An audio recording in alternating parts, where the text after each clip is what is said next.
And I would like to welcome Sensei Genjo Gallagher, who is there in person. Welcome. Thank you for coming today. And he is part of Brevard Zen Center, and he just started meeting here at our services on Saturdays, and I'm sure he'll tell us a little more about that. So thank you so much for being with us today. We appreciate it.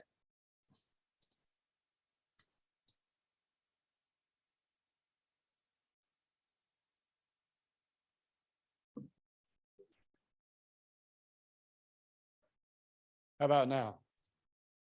Can you guys move the camera a little up? There we go. Perfect. Much better. I'm sorry you have to look at my face. Anyway, I'm waiting for James to finish his setup here. There we go. Anyway, my name is Jim Genjo Gallagher. Genjo is my Japanese name because my line of Zen is Japanese and I receive new names. So I like to be called Jim though. My parents liked it, so I figured I'd stick with it. So let me start with a real quick, and I swear quick, biography of myself. I was born and raised in New York City from Irish parents. So of course they wanted me to be a Catholic priest. That didn't quite work out. I found women, I'm sorry. But anyway, I sort of look like a Catholic guy though, don't I? Anyway, like I said, born and raised, I enlisted during Vietnam and spent 12 years in the military. And then from there, I got out and worked my way up to what I am now. I'm a principal systems engineer at Collins Aerospace up on Hibiscus. That's who I am now. So that's real quick who I am. I'll give you just a little bit more. Naturally, when I enlisted in the military, all I cared about, quite honestly, was women and beer. It's just who I was. I'm Irish. So anyway, then around the age of 35, I felt like something was missing. By then I had a pretty good career as an engineer. I had a wonderful daughter who's a nurse. I'm married. The other part, I didn't become a Catholic priest. But anyway, I thought something was missing. So I looked at my original Catholicism and that didn't quite fit me right. And I looked at Judaism, Islam, I looked at them all. And then I read a book called Zen Mind, Beginner's Mind by Shunryu Suzuki Roshi. Roshi means Zen master. And I said, this sounds right. And the Buddhist part, the first thing that impressed me was they didn't think there was a right religion, which got me because I'm ex-Catholic. So that impressed me. So that's how I became this. I went excessive, I guess. But anyway, so I've been studying for about 30 years, something like that. And Zen is not, there's no university of Zen where you go and you get your 4-year degree and you become a Zen master. It takes decades. It took me, I only received Dharma transmission, being made a teacher by my teacher 4 years ago. So I'm relatively young as a teacher. I'm 68, but anyway. So Buddhism is like Christianity. You have Lutheran, Episcopalian, Catholic, et cetera, et cetera. Buddhism's the same way. They were all sects of Buddhism. There's Vipassana, which their main practice is deep looking. Where does my anger come from and that type of thing. You have to excuse me, my allergies are killing me. I feel for you. Anyway, so Zen is a particular sect of Buddhism. The important thing to remember is there is a Jesuit priest that's a Zen master, Father John Kennedy. There are 2 Franciscan nuns that are Zen masters. So Zen isn't just for Buddhists. I happen to be a Zen Buddhist, but it's not just for Buddhists. So, so what is Zen? I get asked that all the time. What is Zen? I'm supposed to give some mysterious Zen answer, you know, but what Zen is to me and what really impressed me was Zen is about life. Life. Zen gave me back, and my students are sick of me saying this, Zen gave me back the sense of awe, A-W-E, awe in a bird, awe in a flower growing in concrete, just the awe of life itself. I've had 3 Zen teachers in my life, The one I have now is Lou Mitsunim Roshi. He's an American professor of philosophy. God help me. We can't understand anything he says. But anyway, he's my teacher right now. And he's the one that gave me Dharma transmission or made me a teacher. The first thing that got, and this is going to sound strange coming out of a Zen monk. I was at a retreat down south and I walked outside to have a cigarette. Yes, I have a horrible habit. And there was this other figure with smoke coming up from behind, and he had gold robes on and all this. And I was like, isn't that Roshi? And he heard me and he turned around and said, yeah, that's me. And I said, and you smoke? And he said, no offense. He says, yeah, and I fart too. I knew he was my teacher at that point, because he showed the humanity of Zen as opposed to the figure everybody's used to. If you ever see pictures of Zen masters, you know, they look like they need some X-lax. But anyway, Zen is about life. So what does that mean? And this is why it was sort of fascinating to listen to the UU portion, because it sounds an awful lot like Zen. What it values is the here and now, this very moment. It doesn't, of course, I plan for the future. Of course, I'm sorry about a lot of the things I did in the past. But my point here is, it's not that we're wacko and we don't think about the future. But the problem with that is you miss what? The present, now, very good, this very moment. Because I hate to sound depressing, but you don't have any other moment. The past is gone. There's nothing you can do about it. The future is just that. It's not here. You have this very moment in your lives. No other moment. There is no other moment. It's just the here and the now. So if you're constantly dreaming about your future, and I pick on young people all the time, you know, if I get my college education, I'll be happy. And then they get their college, if I get a great job, now I'll be happy. It just keeps going. So what do they miss? The beautiful day we have outside right now. I have a really funny habit. I get up at very early in the morning to do Zazen, which I'll talk about in a second, which is meditation. And then after that, I love to watch the earth wake up. It's amazing. It really fixes my Mondays, by the way. I said I have a real job, but it really fixes my Mondays. And my neighbors probably think there's something wrong with me. When I go out in the morning to get my truck, I've got electrical wires over my, you know, run across the street. And there are birds sitting there and they're singing their hearts out. And here's why people think I'm wacko. I go out and I say, "Good morning, birds, how you doing?" And they tweet back at me. Yeah, they're talking to me. But so that's the main focus of Zen, is the here and the now, whatever it might be. And then, as all Buddhists believe, but Zen believes it, what's the point of Zen? No separation between self and other. Other meaning everything. Everybody in this room, nature, my birds in the morning, the trees outside. That's what it's about. And it's, like I said, it comes from this feeling of no separation. So people often ask me, so where do Buddhist ethics come from? Because in case you didn't know, Buddha was a man. He wasn't a god, he was just a man. Buddha actually means one who is awake. So this Buddhist ethics come from this point. I always joke around, people come to the temple, now your place, and they say, well, where do Buddhist ethics come from? You don't believe in heaven, you don't believe in hell. And in Zen, believe it or not, we don't believe in reincarnation. So I always tell them, do me a favor, get a kitchen knife and plunge it into your hand. And luckily, they usually look at me like I'm a nut. And I say, well, why wouldn't you do that? I'm not going to punish you. Nobody will punish you. You can go ahead and do it. And they say, well, that's stupid. So is stabbing another human, stealing from another human, and you just go on with the rest.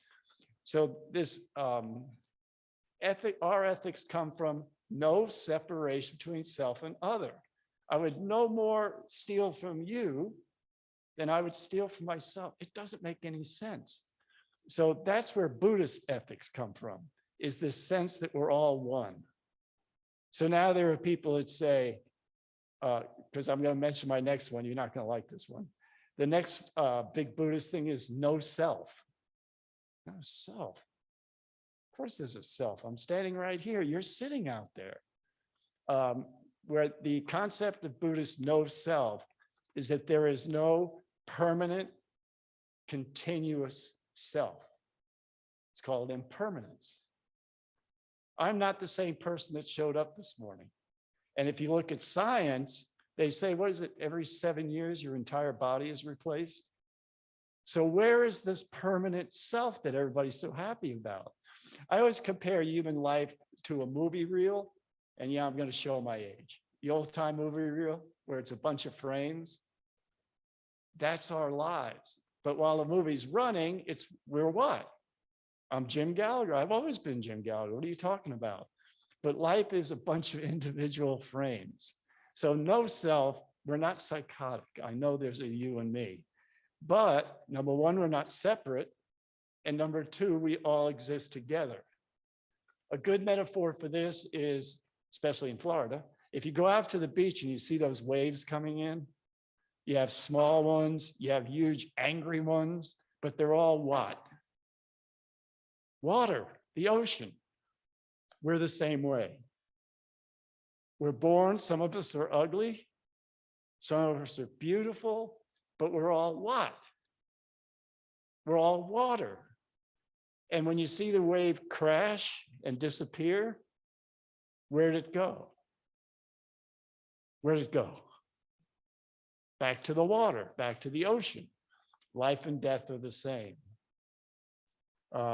You guys can interrupt me anytime you want with a question, otherwise I ramble. So that's impermanence, no self. So where did Zen come from? The legend is, notice I say legend, Bodhidharma was Indian and he brought Buddhism to China.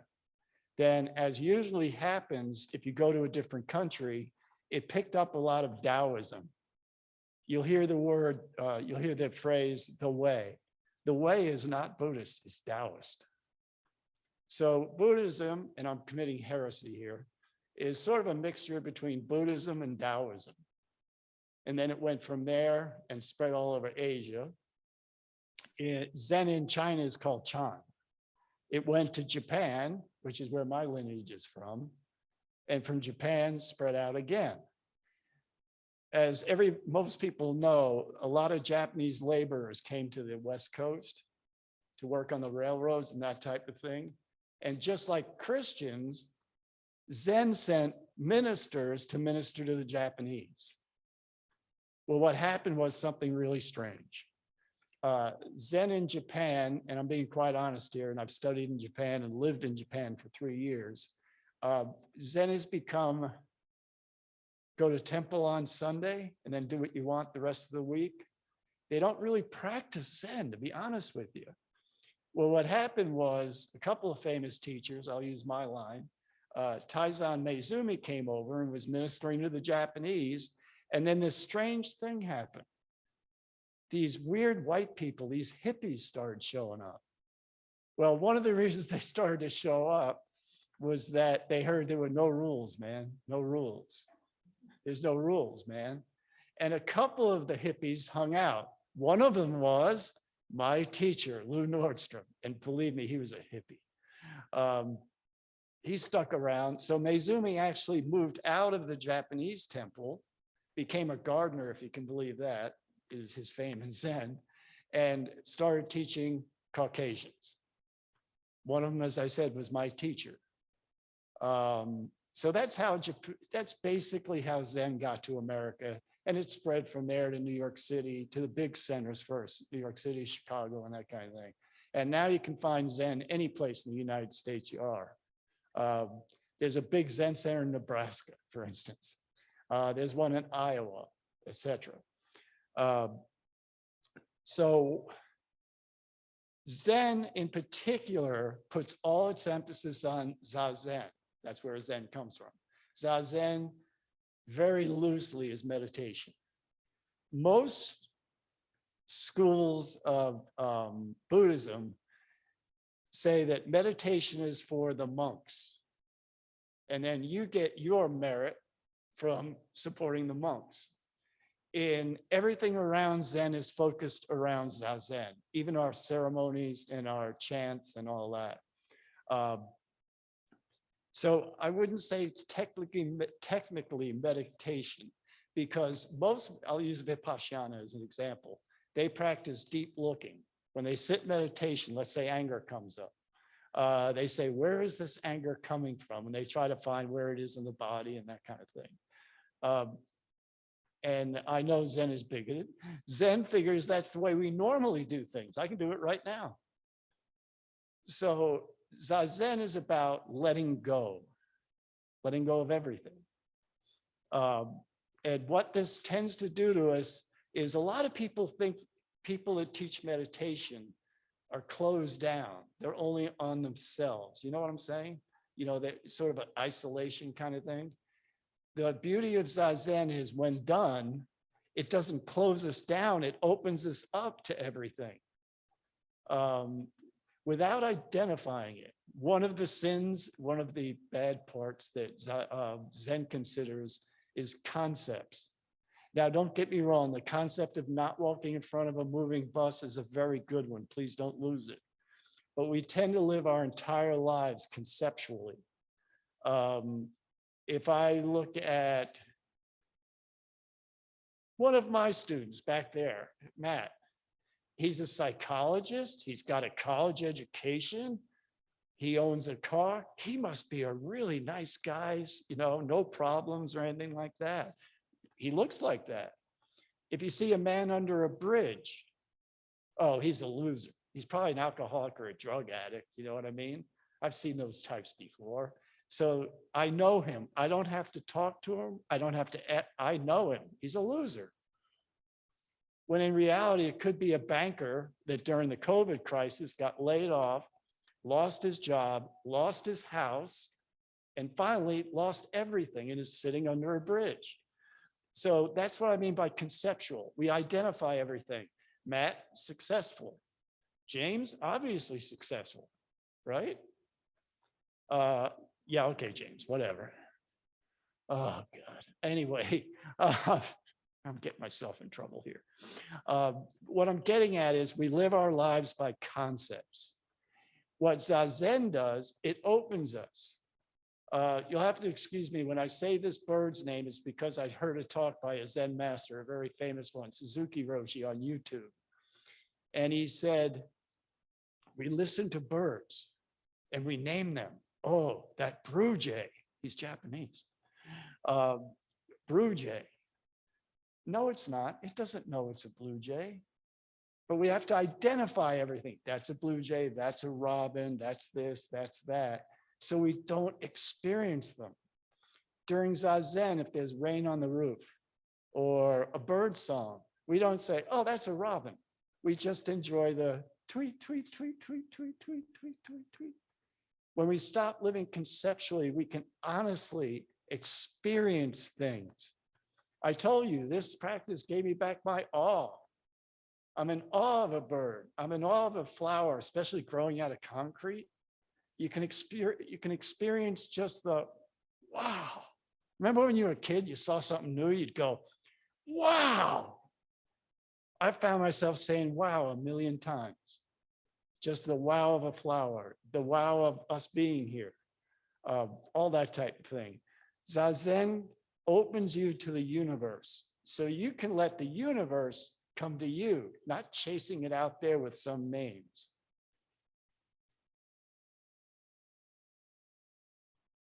So that's technically what Zen is.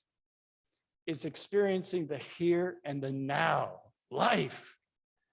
I went to one of my trips to Japan. I was staying with the Zen master over there, and we went out on these duck boats on a lake, but they're not regular. They have like high-speed duck boats, and the water was coming over the side.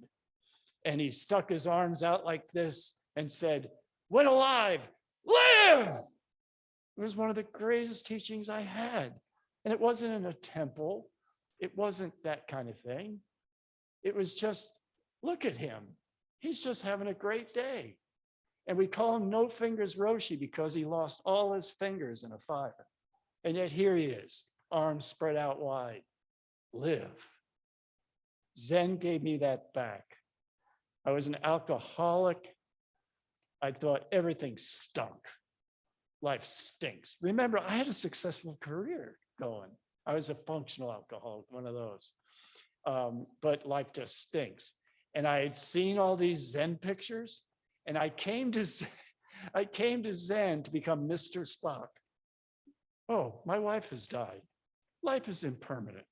That's just the way it is. And everything else that goes with it.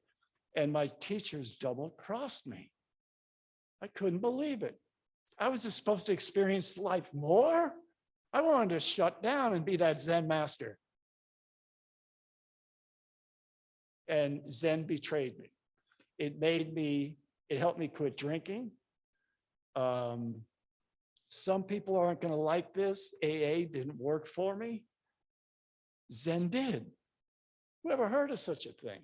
And my wife does not practice Zen, by the way. She thinks I'm crazy, but she likes what it did to me. It turned me into a better man. I don't know what else to say about Zen, as it brought me to life.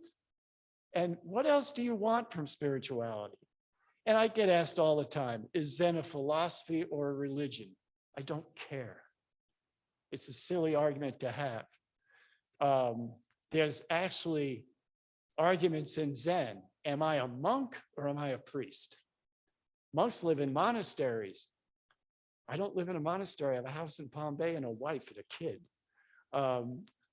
I mean, our religion is not absent of arguments. I like to be called Jim. Imagine that. My official title is Sensei. Are you impressed yet? So people come to me and they say, what should I call? And they whisper, what should I call you? Sensei? Roshi? Jim. It's my name. My parents gave it to me. I like it. Right? So there's a lot of weird mystique behind Zen. And we have our scandals. Believe me, we do. I won't say a name, but one famous Zen teacher in San Francisco, he paid his monks $50 a week to live. They lived in a monastery, but he gave them $50. Really nice of him, huh? He lived across the street in a mansion, and he had a $25,000 fireplace put in his place. And he drove a BMW. You know why? It's the safest car. His membership would want him to be safe, wouldn't they? So our religion is not immune either. Now, I will tell you, let me know if I'm running too long, please. I will tell you, I am traditional Soto Zen. Traditional, see this? And yes, we do services, all that stuff. And I believe these robes have a meaning. They mean a lot to me. So I'm what's called traditional. Some Zen masters have completely westernized it. You folks, if you go in the back room, you'll see right now it's pushed against side. There's an altar and everything. Some said, oh, that stuff doesn't mean anything. I happen to think it does. Maybe because I'm Catholic, that might have had something to do with it. But they've gotten rid of services. They talk very little about Buddhism, honestly.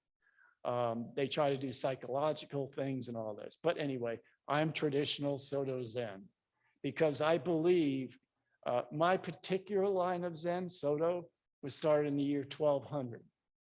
And it's worked since 1200. So I imagine it's still going to work. And there is something to be said for spirituality, not just science, not just speeches, but spirituality, right? I think you guys agree. It's one of the reasons I love the UU Church is they welcome everybody. There is no right and wrong religion. So I believe the spiritual part adds something to the practice.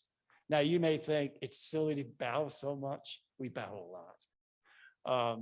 Matter of fact, when I first started Zen, I'm a man, I don't bow to anybody.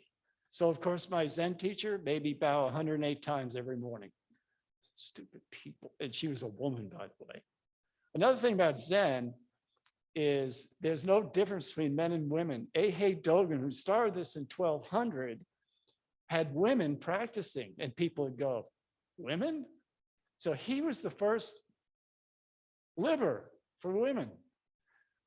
So my first teacher, Roshi Joan Halifax, is a woman. My favorite teacher, except for mine, of course, in case you're recording this, is a woman called Enki O'Hara in New York. Love that woman. And she's one of the greatest teachers I've ever listened to. Either way. Anybody have any questions? I tend to ramble, you know.